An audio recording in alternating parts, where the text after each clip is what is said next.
नमस्कार। नमस्कार जी। नमस्कार जी। फराज साहब का एक बड़ा खूबसूरत शेर है। फराज साहब कहते हैं कि अक्सर लोग पूछते हैं क्या करते हो फराज, उनके लिए मोहब्बत तो जैसे कोई काम ही नहीं है, लेकिन हम जो इस सामने स्क्रीन पे बैठे हैं, हमारे लिए मोहब्बत, इश्क और चाहत सबसे जरूरी चीज है। और हम इसे काम से भी ज्यादा जरूरी इसलिए समझते हैं कि जब तक इश्क नहीं समझें, जिंदगी से इश्क ना कर पाएं, रोमांस विद लाइफ ना कर पाएं, तब तक फिर जिंदगी का मजा क्या।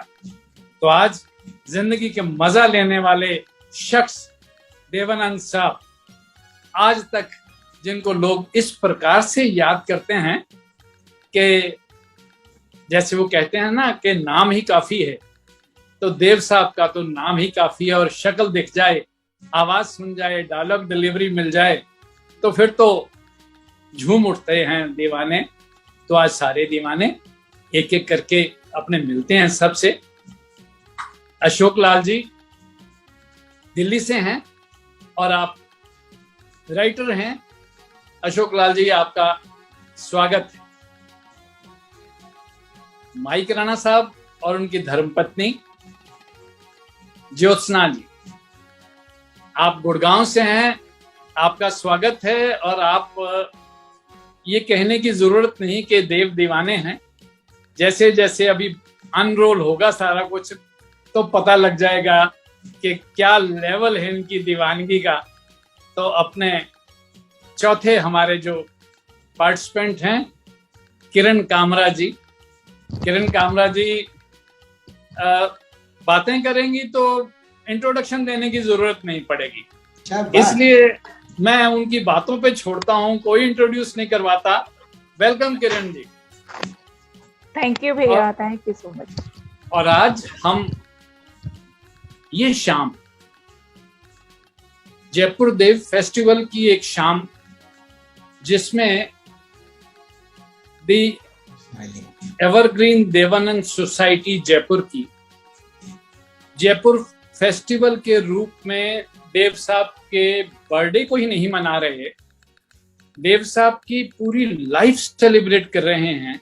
उनकी एक एक अदा, उनकी एक एक बात सेलिब्रेट कर रहे हैं। अलग अलग सेशंस हैं। आज का सेशन जो है वो कुछ यादें देव साहब की, कुछ बातें उनके साथ हुई, कुछ लोग उनसे मिले हैं। हमारे जो साथ आज हमारे पार्टिसिपेंट्स हैं, जो स्पीकर्स हैं, उन्होंने उनके साथ मोहब्बत के अलावा उनके साथ मुलाकात भी की है। तो आज उन मुलाकातों का जिक्र करेंगे, आज उन यादों का जिक्र करेंगे। तो क्यों ना सबसे पहले अशोक लाल जी आपसे शुरू करें कि आपके क्या संपर्क रहा देव साहब से। मैं पहले तो आपका शुक्रिया अदा कर दूं कि आपने जो देव साहब का इंट्रोडक्शन दिया, कि उसमें मेरा एक मिसरा है कि जिंदगी को कुछ रुतबा इश्क ही से मिलता है, वरना तो बेमानी है। जिंदगी को कुछ रुतबा इश्क ही से मिलता है। तो देव साहब एक तरह से उसका एम्बॉडीमेंट थे इस वाले सेंटेंस का। मुझे आपसे रवि कामरा साहब इंट्रोड्यूस करा है रंजीत कपूर साहब ने, तो मैं रंजीत कपूर साहब से अपना बात शुरू करता हूं। और आप ये मुझे बताइए कि मेरे 3-4 बातें हैं, 3-4 मुलाकातें तो ज्यादा थी जिसका मैं जिक्र करना चाहूंगा, तो वो मैं इकट्ठा कर दूं, मतलब मैं बोल दूं पूरा जैसे आपका। जी मेरा ख्याल है मुझे आसानी होगी, उसके बाद में I can continue with my drink, right. तो रंजीत कपूर साहब से चूंकि मेरा है, मैं रंजीत कपूर साहब से अपना अफसाना शुरू करता हूँ। रंजीत कपूर साहब उस जमाने में हमारे साथ रह रहे थे और हम लोग बंबई में कुछ दिनों थे। मैंने एक स्क्रिप्ट लिखी थी, रमेश तलवार साहब उस जमाने में बहुत बड़े डायरेक्टर थे, तो उनके लिए एक स्क्रिप्ट लिखी। तो बंबई में बात छोटी जगह थी, इन दैट सेंस फैल गई कि मैं स्क्रिप्ट लिखता हूँ। तो बहरहाल मेरी देवानंद साहब से मुलाकात हो चुकी थी, जिसका जिक्र मैं बाद में करूंगा। तो फिर जब रंजीत कपूर साहब मेरे साथ रहने आए तो उनके पास एक कहानी थी जो वो देवानंद को सुनाना चाहते थे कि वो उसको बनाए। तो मैंने कहा ठीक है, मैं फिक्स करा देता हूँ। तो वो उनके पास मिलने गए। उन्होंने जिस अंदाज से कहानी सुनाई देव साहब को, देव साहब was left absolutely cold. The reason कि कहानी तो बहुत अच्छी लिखते हैं, बड़े जबरदस्त आदमी है रंजीत कपूर, लेकिन उन्होंने देवानंद को इन्वॉल्व नहीं किया उसमें। उन्होंने हीरो को कह दिया शुरू में कि नहीं वो यंग है। मतलब देव साहब से कोई ऐसा कहने की जरूरत करे। और उन्होंने जो एटमॉस्फेयर बनाया वो एक बड़ा गरीब सा एटमॉस्फेयर रंजीत साहब ने पेश किया कि लड़के जिनके मतलब वो नहीं वगैरह, अच्छी स्क्रिप्ट थी। तो जब वापस आए तो मैंने कहा कैसा रहा? उन्होंने कहा उन्होंने कोई रिएक्ट ही नहीं किया। मैंने कहा क्या सुनाया आपने, जरा मुझे सुनाया। तो उन्होंने सुनाया कि मैंने ये सुनाया उन्हें।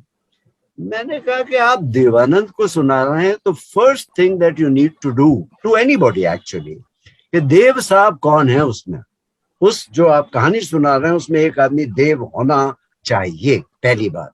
और एल्बर्ट हॉल से शुरू कीजिए लंदन में, स्विट्जरलैंड होते हुए आइए, फिर कहानी शुरू कीजिए, तब तो वो आपकी बात सुनेंगे। अगर आपने शुरू कीजिए कोई एक स्लम से लड़का चला, एक साइकिल से लड़का चला, तो उनके लिए वो कहानी नहीं है। तो रंजीत कपूर साहब आज तक मुझसे कहते हैं कि मुझे कहानी सुनाने का तरीका, कि आपको स्टार को कहानी सुनाने का तरीका, कि यू मस्ट एंगेज। बात कर रहे हैं, उन्होंने उनको बिल्कुल नहीं किया। देव साहब was left pretty cold. Now I will come to my own experiences with Dev sahab, and I mean it gives me, इतना मुझे मजा आता है उनकी बातें याद करने में जो मेरे संग पर्सनली हुई। I am absolutely fortunate about it. मैंने जैसा जिक्र किया कि मैंने एक स्क्रिप्ट लिखी जिसकी वजह से मेरा थोड़ा नाम हुआ। एक दिन एक हमारे दोस्त थे गौतम सरीन, जो कि देव साहब के कुछ रिश्तेदार भी थे और कुछ फिल्मों में उनके संग काम भी किया है, जैसे हरे रामा हरे कृष्णा में जीनत के संग वो पी रहे थे वगैरह, वो हमारे संग रहते थे।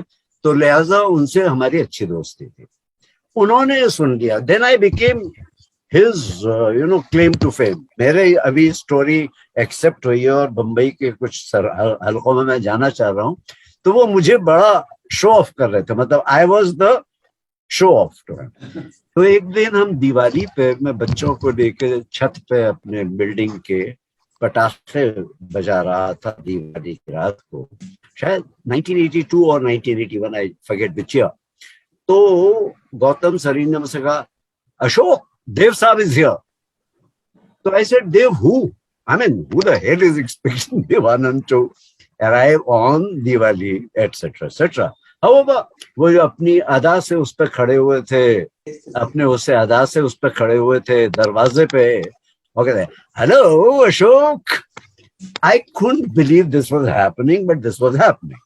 However, फिर मैं उनको अपने घर ले गया नीचे, जहाँ पे उनको खाते बहुत कम थे, उसका जिक्र मैं बाद में करूंगा। मिठाई ये वो दिवाली का मौका था। मेरे फादर मदर साथ थे और मतलब एक घर का सा एटमॉस्फेयर बन गया। उनका बेटा भी आया हुआ था उस वक्त। तो खैर, मेरे फादर से वो ऐसे रिलेट कर रहे थे अपने कुर्सी के एज पे आगे बैठ के, जैसे वो मुझसे भी यंगर हो देव सर। उसे कहते थे बाबूजी। मैं एक दफा बाबू कहूंगा, वो 3 दफा बाबूजी कहते थे मेरे फादर को। मतलब इस कदर उन्होंने ह्यूमिलिटी और इतने उससे, and nobody could get away from the fact that you are talking to Devanand, I mean, but I must say that न सिर्फ देवानंद बल्कि मैं दिलीप साहब से भी मिला और बाकी लोगों से मिला, हम लोगों के लिए उनके पास हुआ है, but as when they meet you as individuals, अलग अलग तरीके से। तो खैर बहुत अच्छी बातें होती रही। और मेरी बीवी जो है वो अक्सर बड़ी अच्छी संजीदा बातें करती हैं।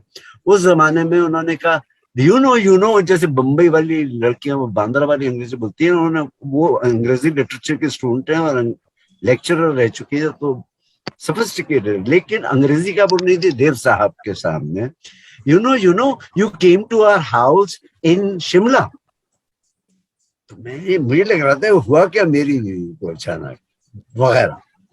लेकिन देव साहब paid so much attention to her, saying, so you were saying, करके, मतलब in the sense that she could understand sensitively that this is what Dev Saab is all about, and it was a very nice. फिर मैं उनको gate पर जब छोड़ने गया नीचे, मैंने कहा so wonderful कि आप आए हैं वगैरह वगैरह. मैंने कहा Ashok, I know you are a script writer. मैंने कहा साहब क्या बात कर रहे हैं. मैंने तब तक प्ले तो लिखे थे 2-3, लेकिन मैंने कभी I never fancied myself as an screenwriter, which is a separate thing altogether. तो मैंने उनसे कहा नहीं देव साहब, I am a 9 to 5, I am not a script writer. उन्होंने कहा we know, we होता था उनका, yeah, we know, और let's meet about this. मैंने कहा ठीक है साहब. देव साहब से हाँ मैंने नहीं कर सकता, मैंने हाँ कर दिया, हो गया. मैं इस इंसिडेंट को बहुत खुशी याद रखा, लेकिन ये कि मुझे देव साहब के लिए कुछ करना कतई भूल गया, क्योंकि मुझे लग रहा था कि he was just being nice. I am glad he came. then इत्तफाकन उनका एक मीटिंग थी हमारे, न्यू ईयर ईव थी और चेतन आनंद साहब के यहाँ पार्टी थी. तो मैंने भी गेट क्रश तो नहीं किया, थोड़ा बहुत इनवाइटेड ही था. मैं वहां गया तो मुझे देव साहब मिल गए, और देव साहब के संग बातें मतलब झूम भी रहे हैं, गाने भी चल रहे हैं और बात भी कर रहे हैं. ये वाला he didn't drink. I mean I did, he did not drink. However, कहते हैं अच्छा Ashok, have you thought of anything for me? मैं तो भूल गया था to tell you the truth. I tried to scratch my mind. उस जमाने में यंग होता था, मुझे याद आ गया बात क्या हुई थी.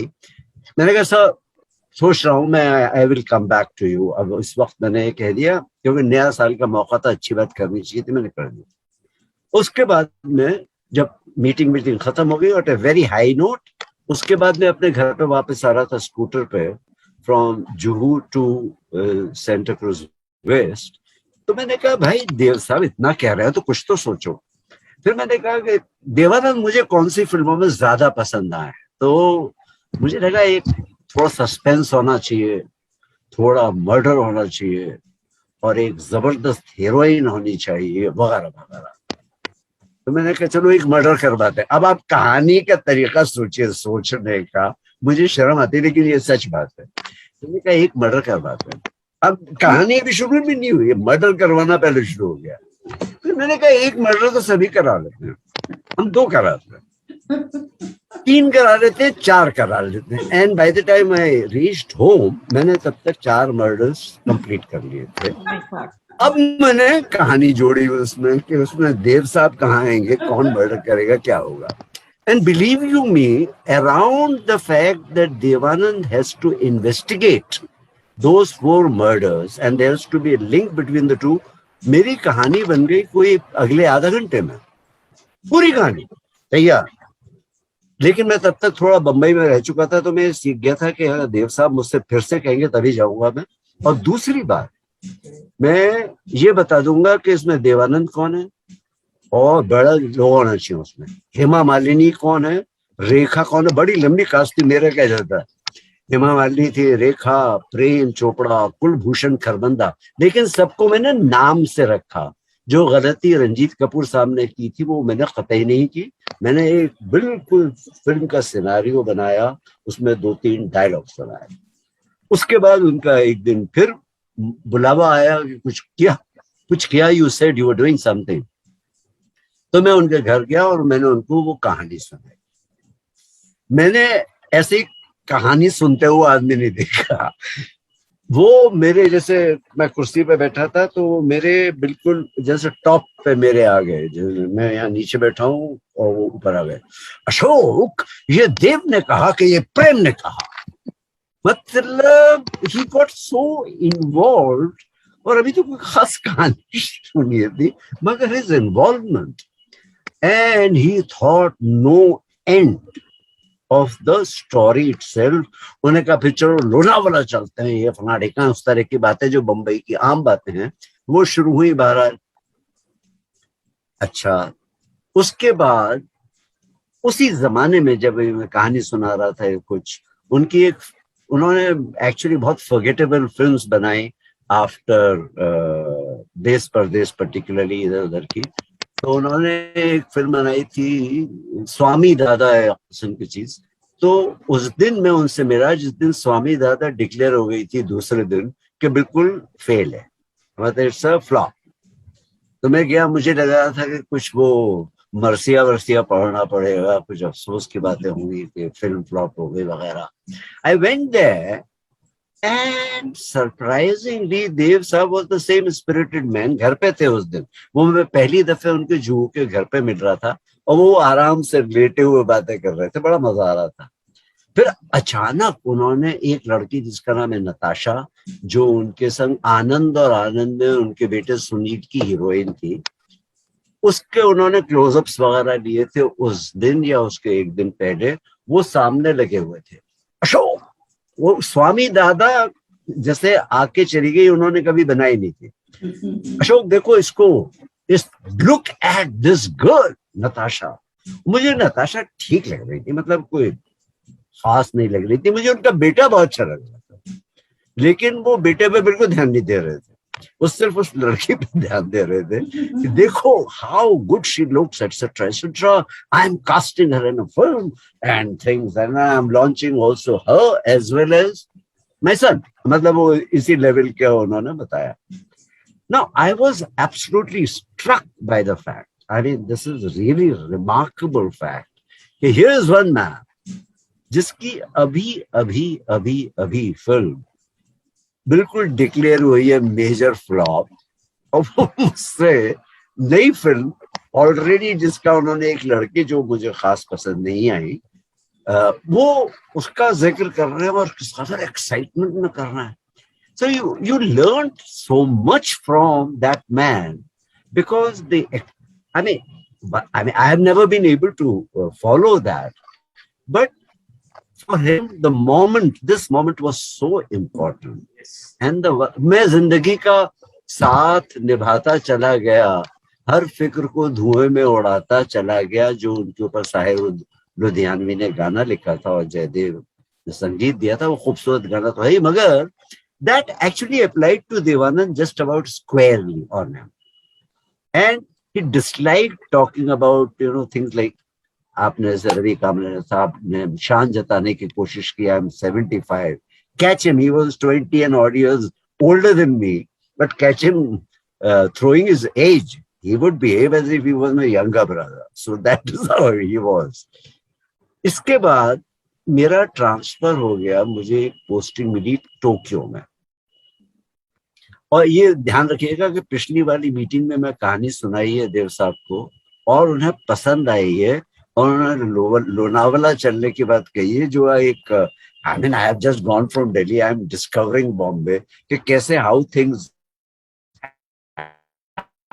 हैपन, और इसका मुझे अंदाजा था। लेकिन इसके बावजूद मेरे लिए टोक्यो पोस्टिंग इंपॉर्टेंट थी, तो मैं टोक्यो चला गया बगैर उनसे बात किए। जब मैं वापस आया और जब उसके बाद मैं बम्बई गया, तो मेरे मन पर थोड़ा बोझ था एक्चुअली, कि ये मैंने ऐसा किया हुआ है देव साहब के संग, जो कि ठीक नहीं था। I mean I was an am a nobody compared with him and he was giving me that kind of importance. तो मैंने कहा कि I will go for saying sorry to Dev sahab. ये मैंने डिसाइड किया बम्बई की विजिट में। तो फिर गौतम सरीन साहब ने फिर से मेरा कुछ फिक्स वक्स करा हुआ था मीटिंग, तो I went to him. Now two things happened. He didn't almost remember that I had made him a promise and I have forgotten about it. Now that shows a wonderful character. He did not dwell on it at all. मतलब कोई उसका उन्होंने रंजिश नहीं रखी कि मैं यार देवानंद जैसे बड़े आदमी के सामने मैं कह रहा हूँ हाँ जी मैं सुनाता हूँ और मैं चला जाऊँ 4 साल बाद उनसे मिलूं। बट उन्होंने इस बात का कोई रंजिश नहीं, बल्कि जब मैं उनके पास पहुंचने ही वाला था तो मुझसे गौतम सरीन ने कहा कि मैंने उनसे ये कह दिया है कि you have a great idea for he wants to make a video. उस जमाने में ये वीडियोस बनते थे ना VHS के. He wanted to make a Navketan kind of a video in a few series. कि आपके पास, मेरे पास बहुत अच्छा आइडिया है उनके वीडियो बनाने का. मैंने कहा आप ये मुझको 5 मिनट पहले नहीं बता सकते थे. अब एक फ्लाइट ऑफ स्टेयर्स बची हुई है and you have told me this. भाई I am sorry, I forgot, thank you. I mean writer मतलब ओके आई एम, बट खैर उनके सामने पहुंचे. सो देव साहब के संग एक लड़की थी जो बहुत लड़कियों को लॉन्च करते थे. वो उनका नाम था, मुझे नाम नहीं आता, सम मुस्लिम नेम. उनका 100 करोड़ में थी फारहा या कुछ इस किस्म का नाम था, फारहा. तो बहरहाल वो उनके पास बैठी हुई थी और अशोक फिर बड़ा अच्छा मुलाकात फिर से शुरू हुई. उसके बाद उसका इतने में आप थोड़ा सा ड्रिंक ले लीजिए एक, और बीच में थोड़ा सा चेंज कर लें. जैसे कमर्शियल ब्रेक लेते हैं जी. माइक साहब, I'll come back. आप अपनी हाँ, ये प्लीज या वी आर टुगेदर. अपनी ड्रिंक हमें भेज दीजिए. आप तो गुड़गांव में ही हैं एनी डे. जी माइक साहब, आप क्या चीज आज अपने आप को कैसे आप मिलाएंगे हम सब से? भाई मैं तो एक फौजी आदमी हूँ, एयरफोर्स में था पहले. उसके बाद 2-4 किताबें लिख दी. उसके बाद मैं 7-8 साल अमेरिका में रहा. तो जनरली मैं देव साहब से अलग था उस टाइम पे, क्योंकि सिर्फ फिल्म देखते थे, लेकिन कोई मुलाकात तो होने का चांस भी नहीं था. देव साहब बड़े आदमी थे, हमको कौन पूछता है. लेकिन मेरे को 2-3 चीजें मैंने की. एक तो मेरे को याद है, वो आए थे चंडीगढ़ में हमने उनको देखा था. जैसे अशोक नाल जी ने कहा कि उनके गोदी में आके बैठ गए, नहीं गोदी के सामने खड़े हो गए. हमने उनको दूर से देखा था, और दूर से मतलब माउंट व्यू होटल के दरवाजे पे खड़े थे और हम बाहर दरवाजे से देख रहे थे सेक्टर 10 की मार्केट से. हमें लग रहा था कि ये कोई देवानंद टाइप बंदा खड़ा है. लोगों ने कहा ये देवानंद है. मैंने कहा अच्छा, that is the only meeting which I had with Dev. Meeting तो हुई नहीं, पर देखा. फिर जैसे जैसे लाइफ बीतती गई तो मैंने क्या किया, मिल तो सकते नहीं थे, लेकिन मैंने हैट्स लाए. बहुत सारे हैट है मेरे पास. मैं आपको दिखाता हूँ सर, जो उठाना जरा हैट. कितने हैट है मेरे पास, मेरा ख्याल है उनको अगर गिनती करें तो कम से कम 100 हो जाएंगे. पर आपको थोड़े से दिखाता हूँ. एक तो ये है, ये सब देवानंद की याद में खरीदे हुए सब. नहीं दिखा दो जी. ये और ये आप एक एक करके दिखाते जाइए ना, वो ज्यादा बेटर. नहीं, हाँ, गुड आइडिया. हाँ भाई, वो सामने आ जाता है, कैमरा के सामने आता है. आप इसको ये उतार के ये कर लीजिए, ऐसा कर लीजिए.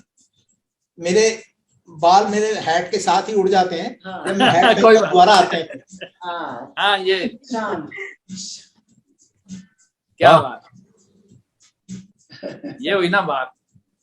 एक और ऐसे होते हैं देव दीवाने. ये लोग ऐसे भी करते थे.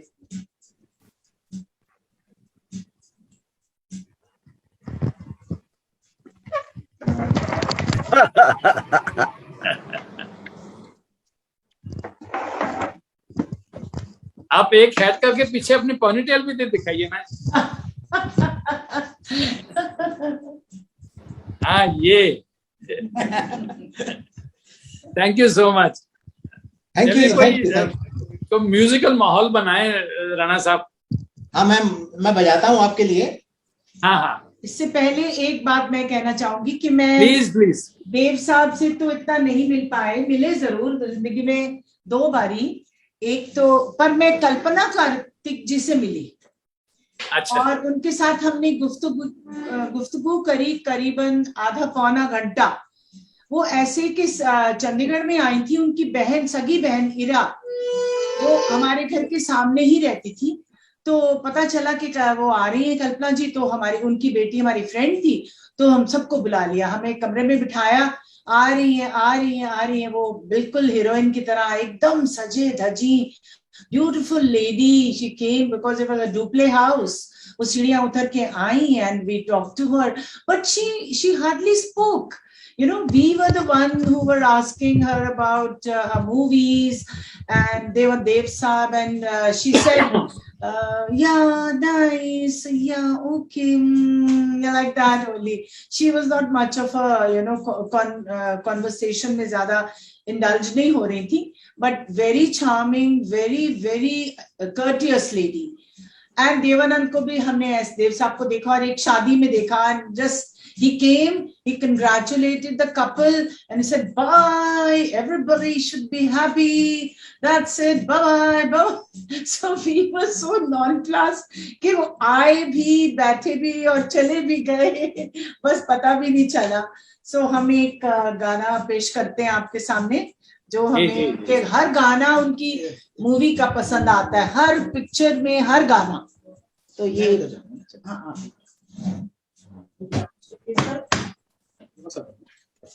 पता नहीं अकॉर्डियन दिखेगा आपको कि नहीं. हाँ दिख रहा है जी, बिल्कुल दिख रहा है. यहाँ पे दिखेगा तो यहाँ बजाता हूँ. चलो कोई बात नहीं. हाँ नहीं कोई बात नहीं, आप दिखने चाहिए साहब. हाँ आप देखना, अकॉर्डियन देख लिया. सुन जाएगा वो. हाँ सुन भी जाएगा.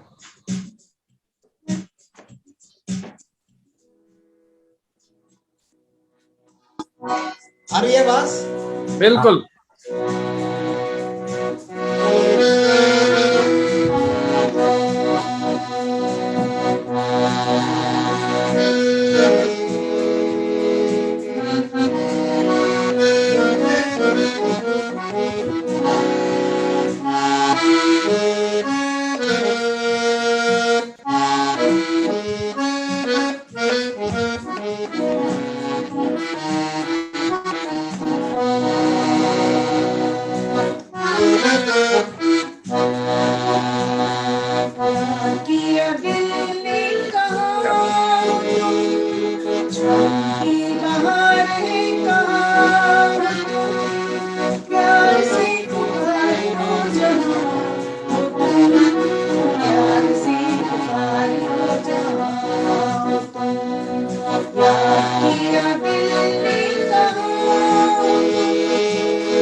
सुंदर, बहुत क्या बात, क्या बात। लाइट मजा आ गया। लाइट बजाते वक्त गलतियां भी बहुत होती हैं, तो माफ करिए जो भी गलती हुई है।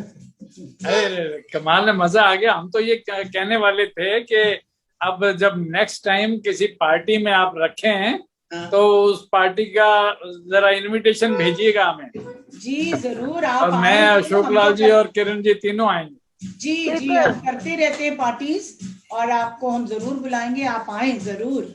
वैसे अब हम, आपका फंक्शन तो हो जाएगा, उसके बाद जी। हम हमारे क्लब में एक देवानंद की नाइट बनाने वाले हैं। पहले जैसे हमने अच्छा। 2015 में बनाई थी, उसमें कोई 150 बंदे आए थे, खाना अच्छा। पीना दारू शारू सब कुछ, और गाने कम से कम 20-25 गाने गाए थे हम लोगों ने, हमने नहीं बाकी लोग भी थे। हाँ। अब भी हम वैसा ही कर रहे हैं, लेकिन हम अब चाहते हैं कि जयपुर से जो धुरंधर विद्वान है आपके पास, वो आए और कुछ बोले देवानंद के ऊपर उस प्रोग्राम में।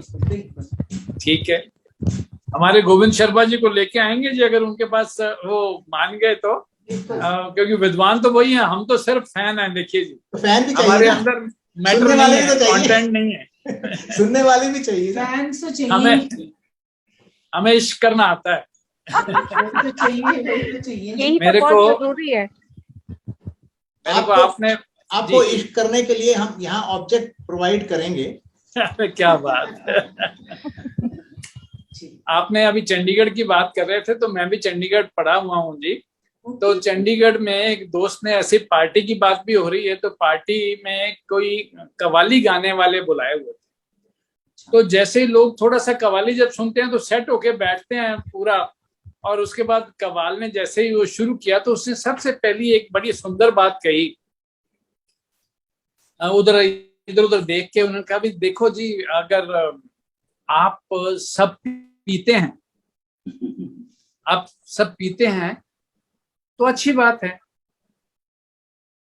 सॉरी, अगर आप नहीं पीते हैं तो बहुत अच्छी बात है, लेकिन अगर आप पीते हैं तो क्या बात है।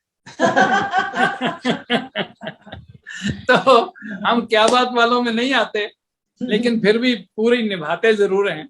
आपके पास आएंगे तो पूरी मस्ती करेंगे, you will also like it, और हमें तो आनंद आएगा ही। तो किरण जी आपके पास आते हैं। एक जी माइक जी। मिनट, हमने देवानंद साहब के 10 गाने प्रोफेशनली रिकॉर्ड किए हैं, जो बारी बारी आपको भेजेंगे, टैप चैनल पे भी जाएंगे, आपके पास भी जाएंगे। तो वो 1-1 मिनट का या 1.5-1.5 2-2 मिनट का गाना है, पूरे गाने नहीं है, एक मिनट है, प्रोफेशनली रिकॉर्ड किए हैं, तो आपको पसंद आएंगे। तो बहुत खूबसूरत, बहुत खूबसूरत, क्यों नहीं पसंद आएंगे। मैं, ज्योत्सना जी बता रहे थे कि मेडलेस बनाए हैं, तो बड़ा बहुत अच्छा लगेगा, और आपको आज देख लिया ना दोनों को, तो मेडलेस में और मजा आएगा। थैंक यू जी, थैंक यू सो मच। तो किरण जी आपके पास आते हैं। आपके ये दीवानापन हमने जयपुर में भी देखा था, जिस तरह से आपने हमारे स्टेज पे रौनक लगा दी थी, और आपके वीडियोस भी देखते रहते हैं। तो आप ही अपने बारे में बात कीजिए। जी, मैं देव की दीवानी, मुझे इससे ज्यादा कुछ नहीं मालूम। मैं देव के बारे में कभी कुछ ना मैंने सुनना था, ना मैंने कभी उनके बारे में जाना, मुझे कुछ नहीं पता। बस उनकी एक आई थिंक मैं 7th-8th क्लास में थी जब मैंने उनकी जाल फिल्म देखी थी। जाल फिल्म का एक गाना था जो मेरे दिमाग में बैठा रहा, ये रात ये चांदनी फिर कहाँ, सुन जा दिल की दास्तां। इस गाने से जो पहले से उन्होंने मुझे टोटली, मतलब जैसे किसको कहते हैं ना, मदहोश कर दिया। गीता बाली को जब देव साहब इतना उनको कहते हैं ना, सीड्यूस कर देते हैं, उनको इतना वो कर देते हैं कि वो गीता बाली उनको मिलने बगैर रह ही नहीं पाती है। तो वो जो चीज उनकी जो थी, मुझे एक अंदर बैठ गई कि वो कैसे उन्होंने उसको, गीता बाली को अपने उसमें बांध लिया, एक जाल में फंसाया। और जब वो गाना गा रहे थे और गीता बाली का जो उस समय उनके फेस के एक्सप्रेशंस, वो अपने आप को रोक नहीं पा रही थी, वो मेरे को अंदर से, मुझे ऐसे लगा कि मैं खुद अपने आप में अपने आप को गीता बाली के उसमें फील करना शुरू कर दिया। वो मेरी स्टार्टिंग थी। उसके बाद तो मैं देव साहब को बस मिलने के लिए इतनी बेकरार रही, इतनी छोटी थी, मैं कुछ कर नहीं सकती थी। पापा कहते थे पढ़ो पढ़ो, बैंक में तुम्हें जॉब चाहिए, ये वो। मुझे एयर हॉस्टेस बनना था, सो मैं एयर हॉस्टेस के लिए मेरी अप्लाई हो गई। बट नहीं, मुझे देव साहब चाहिए थे। और देव के जो फोटोग्राफ, मैं बचपन से उनके, जब से देखा था तब से उनके देव साहब के फोटोग्राफ बनाती रहती थी। आरके स्टूडियो में मेरे अंकल थे एडिटर, फिल्म एडिटर थे, तो वो मुझे बड़े बड़े फोटोग्राफ्स मुझे भेज देते थे और मैं उनके फोटोग्राफ भेजती थी और उस पर राखी बांध के और उनके वो करके उनको सेंड कर देती थी। अब वो उनको मिले ना मिले मुझे नहीं पता, लेकिन तब मुझे सिर्फ एक भाई बहन का रिश्ता पता होता था और कुछ नहीं पता, बस इतना कि मैं हम उनको बस वो चाहती हूँ। मैं जैसे जैसे बड़ी होती गई तो काफी टाइम के बाद मुझे महसूस हुआ कि मैं उनको मिलने जाऊंगी और मुझे मिले बगैर मैं रह नहीं सकती उनको। उनकी फिल्में देखती रही, सिर्फ उन्हीं की फिल्में देखती थी, मैं कोई और फिल्म नहीं देखती थी। बॉम्बे से मेरे पास एक मोबाइल में एक मैसेज आया, एडम जो है लंदन से, वो फिल्म डायरेक्शन का कोर्स कराने के लिए सोफिया कॉलेज में ठहरे हुए हैं। मैंने फटाफट उनको फटाफट पैसा वैसा भरा और मैं वहां बॉम्बे रवाना हो गई। जब हमारे लास्ट हमारा डे था, तो मुझे सबने बोला अरे परसों तो देव साहब का बर्थडे है। मुझे ये भी नहीं पता था सर कि कब उनका बर्थडे आता, मुझे ये सब नहीं, मुझे सिर्फ देव चाहिए। मैं वहां पे मैं 2 दिन और मैंने अपनी टिकट जो है वो कैंसिल की और 2 दिन करके और मैं देव साहब को मिलने के लिए चली गई। हील वील पहन के बड़ी टिप टॉप स्मार्ट बन के, क्योंकि मैं अपने आप को एक हीरोइन के रूप में देखना शुरू कर दिया था बचपन से। अब मैं वहां पे गई, उनको बुके वुके बनाया। जब मैं पैदल थोड़ा सा चल रही थी तो मेरे पैर लड़खड़ाने लगे और मैं गिर गई। उठने उठने में 10 मिनट लग गए मुझे। और मैंने देव साहब से जो टाइम लिया हुआ था, देव साहब ने मुझे टाइम दिया था 4:30 का टाइम। वो भी कैसे लिया कि मैं रिद्धि सिद्धि विनायक मंदिर गई और वहां जाके पहले मैंने गणेश जी को हाथ जोड़े कि मुझे तो देव साहब से मिलना ही मिलना है, अब मुझे मेरी मीटिंग फिक्स करो। उनको फोन लगाया, मोहन चूड़ी वाले ने फोन उठाया और देव साहब से पूछा कि कोई किरण कामरा आपसे मिलना चाहती है। उन्होंने पूछा देव साहब ने कि वो क्यों मिलना चाहती हैं। तो उन्होंने मुझसे पूछा, मैंने कहा देखिए मैं दिल्ली से आई हूँ, बॉम्बे में और ठहरी हूँ और मैं उनको मिले बगैर नहीं जाऊँ। उन्होंने कहा कि 2 दिन के बाद मैं आऊंगा और आप मुझे तब मिलना। मैं जब देव साहब को मिलने गई तो मेरे पैर लड़खड़ाते लड़खड़ाते मैं गई, तो उन्होंने जो टाइम दिया था उससे मैं 6 या 7 मिनट लेट हो गई। देव साहब चले गए, लेकिन अपनी टीम को, जो वहां पे वर्कर थे, काफी सारे लोग, वो उनको बाहर खड़ा कर गए कि कोई किरण कामरा मेरे पास मुझे मिलने आ रही है, लेकिन आप उनको बोलना कि कल जो मैं टाइम दे रहा हूँ 4:15 का, वो करेक्ट 4:15 आ जाए। आज मैं नहीं मिल पाता क्योंकि उन्होंने मेरी 7-8 मिनट वेट की, वो बिल्कुल टाइम के पंक्चुअल थे और उन्होंने मेरी वेट की और वो चले गए। अब इतना बड़ा बुके मैं दिल से वो करा, मैंने टैक्सी की, फटाफट उनके वहां घर की तरफ रवाना हो गई।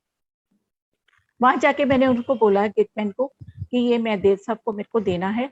तो वो कहते हैं मैम आप लेट आ गए हो गए हो, और वो तो ये टाइम पे इस समय वो रेस्ट पे होंगे, सो रहे होंगे, तो हम अभी उनको डिस्टर्ब नहीं कर। मैंने कहा ओके तुम बुके दे दो, बट उनको ये जरूर बताना कि किरण कामरा आएगी, मैं कल उनको सेम टाइम पे मिलूंगी। He said okay. Next day मैं फिर भागी, उससे 10 मिनट पहले मैं देव साहब से 10 मिनट पहले उनके ऑफिस में जाके बैठ गई। जब देव साहब आए, मुझे तो ये महसूस ही नहीं हो रहा था कि मैंने उनको कभी पहली बार उनको मैं देख रही हूँ। मुझे ऐसे लगा कि जैसे तो मैं तो इनको सदियों से देखती आ रही हूँ। और देव साहब को मिली, बस बुके रखा और उनके पास जाके चेयर पे बैठ गई। बड़े ध्यान से वो मुझे देख रहे हैं कि कोई इसके फेस पे कोई एक्सप्रेशन नहीं, कोई कुछ नहीं। जाके उनके पास बैठी और उनका हाथ पकड़ा और अपने हाथ में ले लिया। देव साहब देख रहे हैं, बड़े प्यार से उन्होंने मेरा हाथ दिया, उसके ऊपर उन्होंने अपना हाथ रख दिया। मैंने कहा मैं आपको ना फील करने आई हूँ, मुझे आपकी फीलिंग्स चाहिए। वो देखते रहे कि ये कैसी है। थोड़ी देर के बाद उन्होंने बोला, अच्छा अब ये बताओ कि क्या तुम मुझे मिलने क्यों आई, क्या तुम हीरोइन बनना चाहती हो?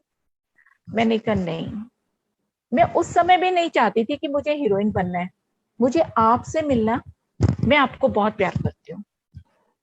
वो हंस पड़े और वो हमारी जो मुलाकात थी देव साहब की, उसके बाद उन्होंने बोला कि तुम आज तुम बॉम्बे आई हो, मैं दिल्ली आ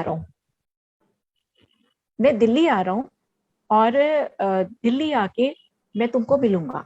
22 या 23 को वो ताज में उन्होंने आना था, प्रेस मीटिंग थी।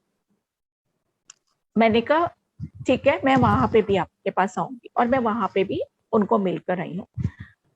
और देव साहब से के साथ बिल्कुल बैठी हुई उनको गाने बता रही हूँ, वो खुद मुझे बता रहे हैं, अच्छा वो कौन सा गाना था, तो मैं उनको गाना बताती। कहते हैं प्रेस वालों को, कहते हैं इंटरव्यू लेते हो, कहते मेरे बारे में कुछ पूछना हो ना, वो इनसे पूछ लेना बाद पे, ये मुझसे भी ज्यादा मेरे बारे में जानती है।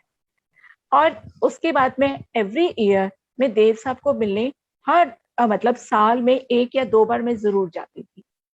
हम दोनों फिल्म की जब हम दोनों फिल्म, उन्होंने मुझे ये इनविटेशन भिजवाया, बकायदा इस पे मेरा नाम लिखवाया, और मैं वहां गई और मैंने देव साहब को फोन किया।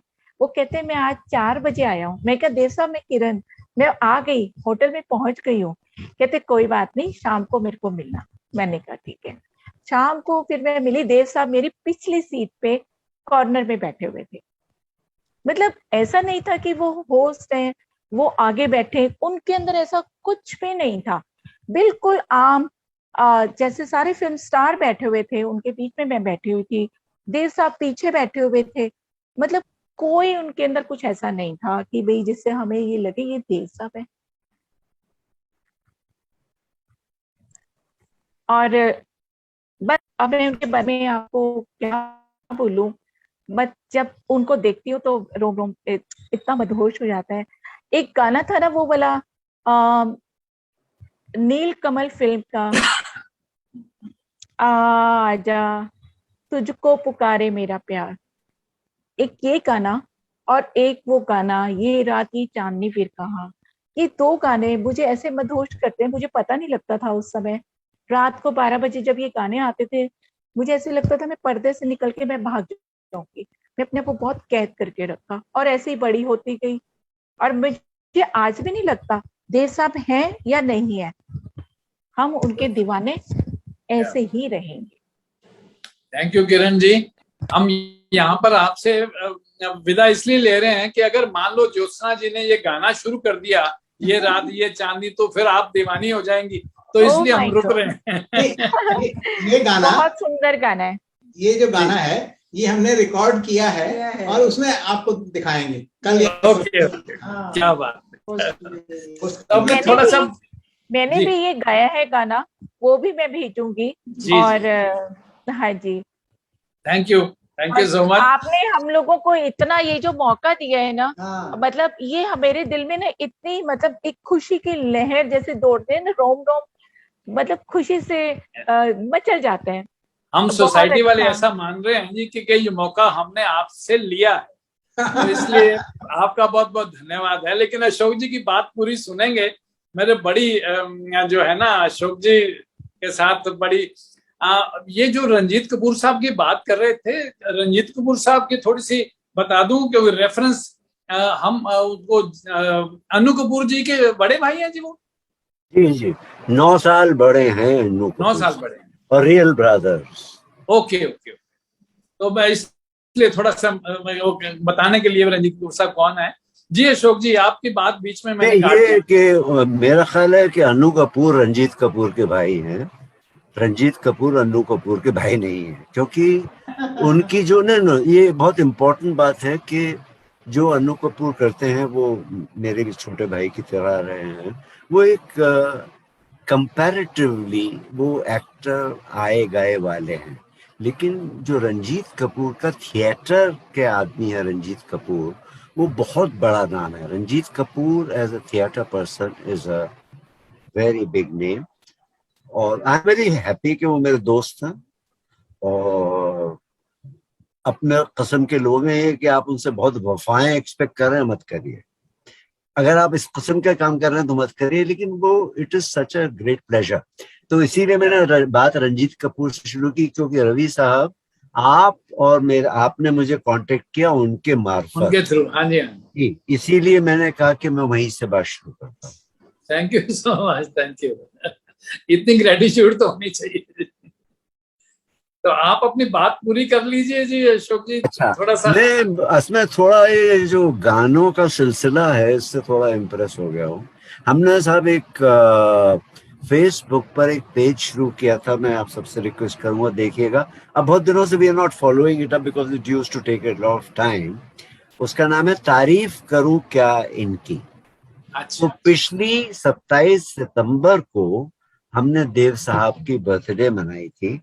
मैं असल में लेखक से भी ज्यादा शायर हूँ एक्चुअली। क्या बात। तो मैंने बहुत से गानों का जिसके होता ना म्यूजिक में रीमिक्सिंग, तो मैंने जो काम किया वो है री लिरिक्सिंग अरे वाह। Very good.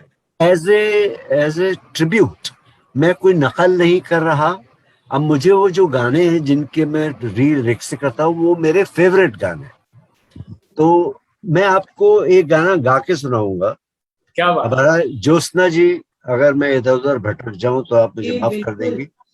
बिल्कुल बिल्कुल। ये गाना ये आपकी तो आवाज ही इतनी बढ़िया है कि गाना सुनने की जरूरत ही नहीं है। सच में मैं गाऊं? रियली महाराज, ये गाना था, मैं इसका एक ही अंतरा सुनाऊंगा उसके बाद बोल ही दूंगा।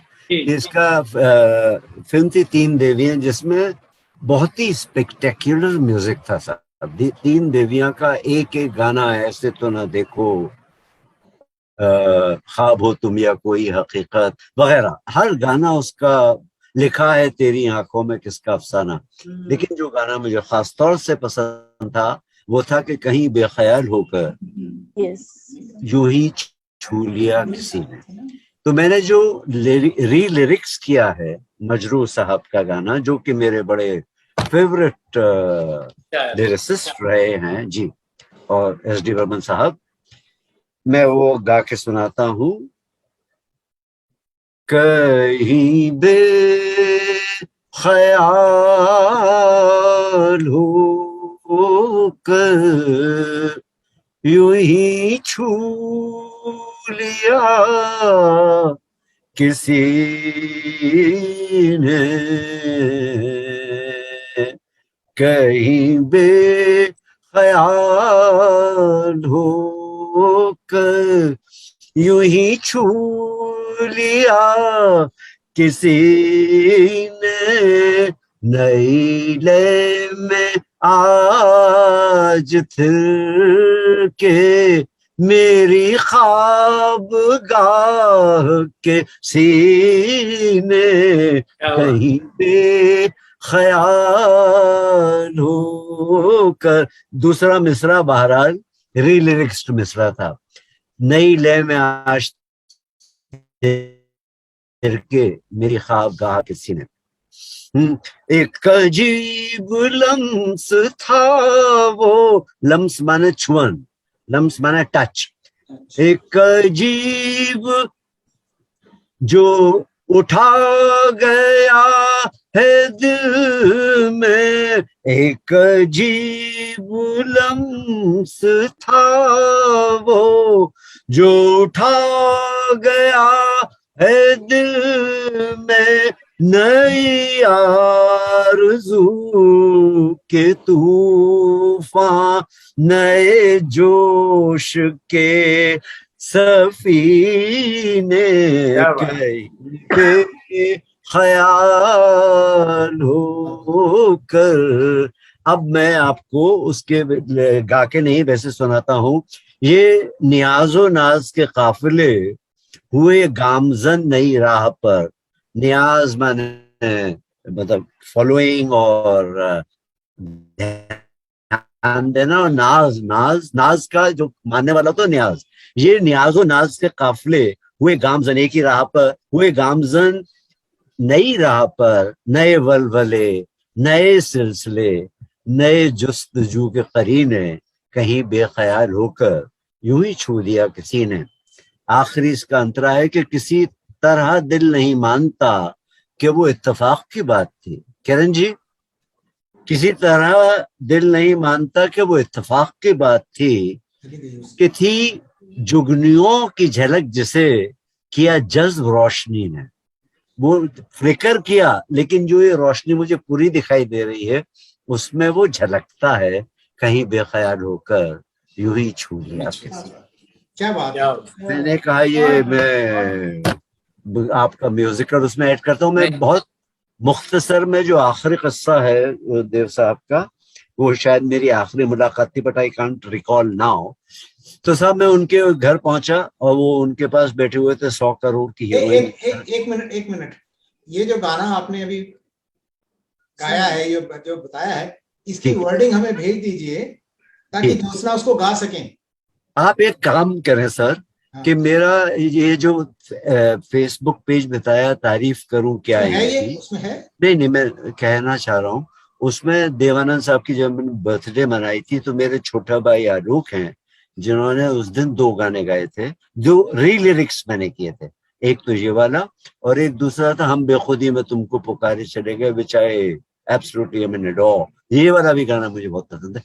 तो आप उस पर जाएंगे तो आपको लिरिक्स मिल जाएंगे, ताकि कोई कम्युनिकेशन गैप भी ना हो। वो आप जरूर देख लीजिए। जरूर जरूर, बिल्कुल ठीक। तो आप उस पे जाइए। और मेरे भाई हैं आलोक लाल, उन्होंने ये दोनों गाने गाए हैं। उसमें आप देखेंगे तो मैंने भी गाए हुए हैं कहीं ना कहीं किसी और वजह से, लेकिन ये दोनों गाने उन्होंने गाए। मुझे ख्याल नहीं आ रहा कि क्या हमने देवानंद, मेरे को देवानंद के और भी गाने री लिरिक्स किए हैं। I can't immediately recall. However आप देखिए चैनल, आपको मजा आएगा।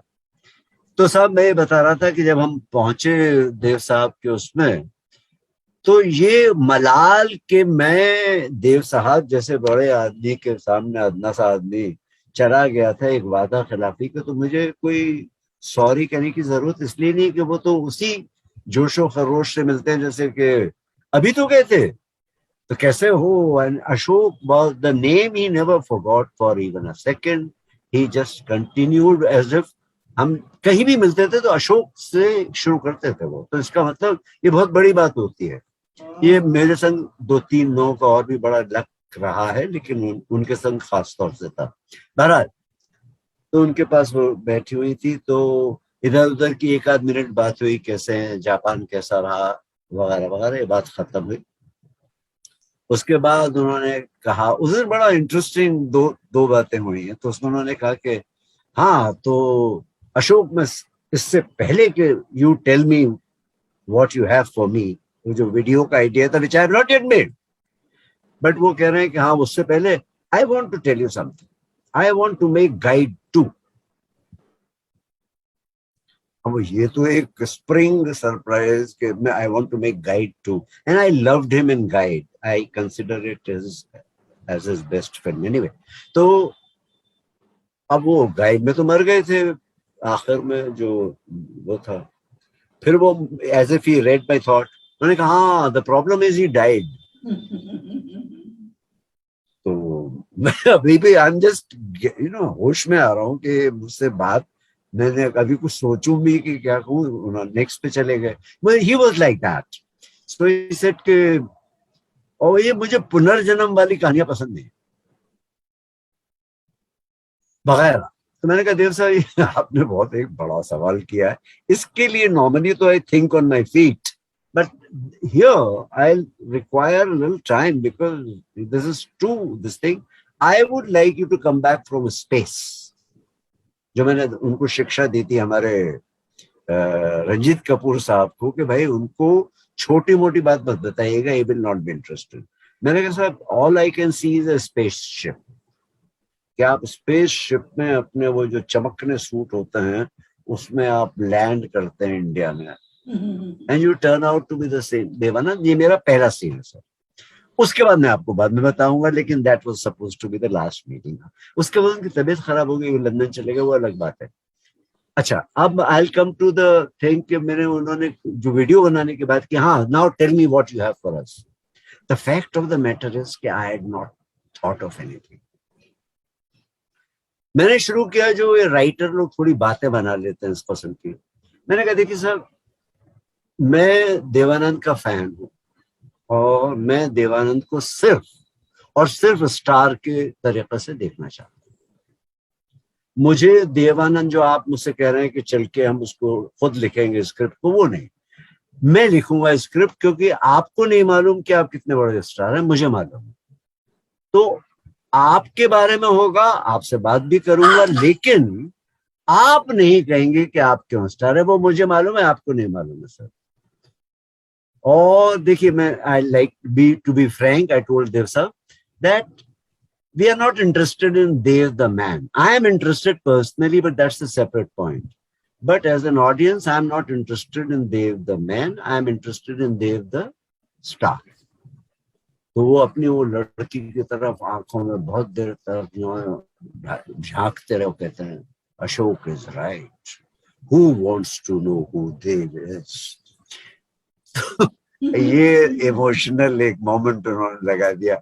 बहरहाल वो बात हो गई, और मैं वैसे मुझे अब बोलने का मौका देंगे तो मैं बहुत सारी और ऐसी चीजें बताऊंगा, लेकिन बहरहाल मुझे उनसे मिलने में, मैं सभी लोगों का फैन था। ये जो जनरेशन थी, दिलीप कुमार साहब की, राज कपूर साहब की वगैरह, ये लोग इतने बड़े आदमी होते, तो सबका Jyotsna ji, each one of them is so musical. Yes. Dev sahab was the least musical, yes. लेकिन देव साहब की जो अंडरस्टैंडिंग थी कि मुझे कौन सा गाना चाहिए, वो दोनों से ज्यादा थी। Both Dilip Kumar and Raj Kapoor. Raj Kapoor was trained in music and he was creative in music. Dilip Saab was a very good singer. Dev Saab was none of these. But पहचान के ये गाना मेरे ऊपर कैसा लगेगा, वाह। तो यहीं पे मैं आना चाह रही थी कि संगीत के लिए हम उनसे ज्यादा वाबस्ता हुए, जुड़े, कि उनकी फिल्म का हर एक गाना आप उठा लीजिए, milestone. Absolutely. In fact, very often when you think of Devanand, you think of a song. Yes. बहुत अच्छे गाने। तो आपने ये वाला एक अच्छे, ज्योत्सना जी जो सॉन्ग की बात हो रही है, तो एक कोई गुनगुना दीजिए, गा दीजिए, जैसे भी, तो सॉन्ग से अपने खत्म करेंगे इस प्रोग्राम को। कोई दिल नहीं कर रहा अशोक जी, आपको छोड़ने को बिल्कुल दिल नहीं कर रहा। रवि जी एक बात बताइए जी कि आपने ये बहरहाल आप इसके नाज़िम हैं, आपने इंतजाम किया है इस मीटिंग का, आप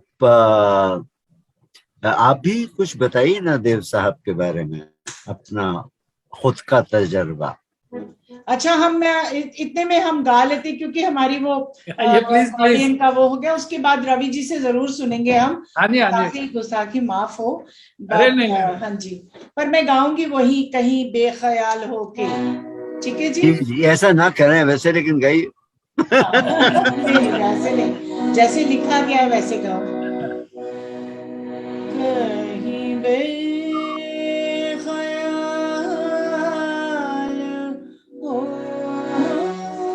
कहीं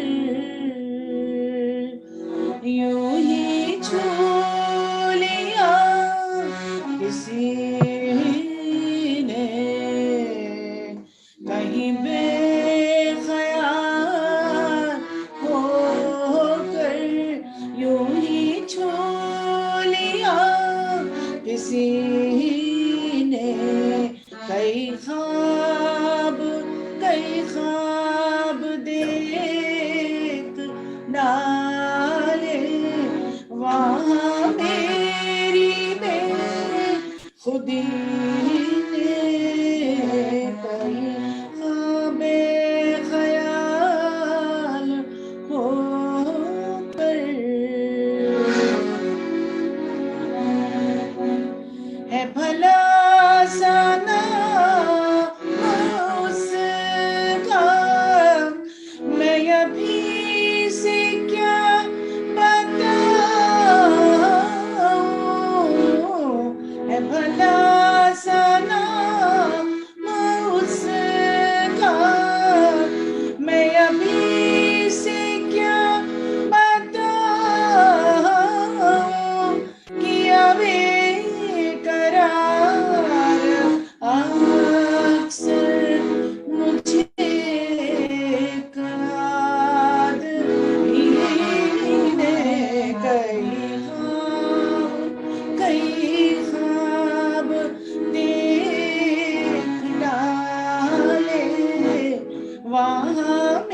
वाह वाह वाह, शुक्रिया, शुक्रिया, बहुत बहुत शुक्रिया। शुक्रिया तो कमाल। ज्यादा देव साहब का, जिन्होंने एक एक गाना चुना होगा। देखिए, ऐसे नहीं कि बर्मन दा ने बना दिए और देव साहब ने लगा दिए। No, he must have said, thought so many times कि नहीं, ये गाना, दिस इज बिफिटिंग हियर। आप उसकी पिक्चर बंबई का बाबू के ले लीजिए, एक एक चल रही सजनी, अब क्या सोचे, बाप रे, जब भी सुनते हैं कोई लड़की विदा हो रही होती है तो बस देखिए वो कितना दुख देता है, वो गीत ऐसे दिल को छू जाता है फिर दीवाना दीवाना मस्ताना हुआ दिल, जी। ज्योत्सना जी, उस फिल्म का क्या मतलब, जो परमानेंटली महबूब गाना है वो दीवाना मस्ताना हुआ दिल। Yes yes yes, absolutely. ठीक है जी, thank you so much. Thank you Jyotsna ji. Welcome जी, वेलकम। और मिलेंगे आपने मेरे बारे में पूछा, मैं इसी बात से डर रहा था कि मेरे को ना पूछ लें आप, क्योंकि मैं देव साहब का ना तो कभी देखिए जी मिलने की हिम्मत कर पाया कभी। उनका फैन चंडीगढ़ में पढ़ता था 65 में, तो गाइड देखने के बाद उनके दीवाने हुए थे और आज तक वही चल रहा है। मैं कोई किसी तरह से ना तो गा पाया कभी, लेकिन खूबसूरती मन में जो थी वो देव साहब को प्यार करने की, वो लेके मैंने ये सारा जीवन जो है ना बिताया है। लेकिन थैंक्स टू जयपुर, के जयपुर आने के बाद 2014 में मुझे ऐसा लगा कि ये अब लाइफ तो निकल रही है, लेकिन जो अंदर वलवले उठते थे, जैसे आपने वलवले की अभी बात की, तो ये वलवले जो उठते हैं इनको कहीं ना कहीं तो कुछ करें। तो मैंने 2014 में जवाहर कला केंद्र, यहाँ कल्चरल हब है, उसमें मैंने एक हॉल उनका हायर करके और हिम्मत की सिर्फ देव साहब पे एक प्रोग्राम करने की, जिसका नाम रखा रोमांसिक विद देव।